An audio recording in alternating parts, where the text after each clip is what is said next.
Dito po ni Father Darwin Kitlano nga, pinag siya nga, dili mo kinahanglan na mo ato pang asa. You have the power to cast out and pray the deliverance prayer. So, sa asa naman dahil akong mga nakatunag. So, ako nag-i-apply all throughout the night. Nagsige na ko pray. Sa kong nabitay uno, ngaway kukas, mga tug na lang po, makamata, sige kong salmo. And then, salamat sa Ginoo kay naa ko karon barok dire sa inyong atubangan, naka-arrange ko niya.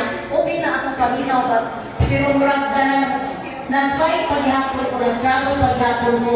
Naagid ang mga tentasyon sa evil sa pagkakaroon akong na-feel kay ang akong anak sa dito sa iyang kondo nga gipuy-an tulak sa kadlaw gitawagan ni kay naa siya nightmare na nalagyan ang divine protection always and forever din na sukad pa na kadiadto nga naa taninhi, di ba?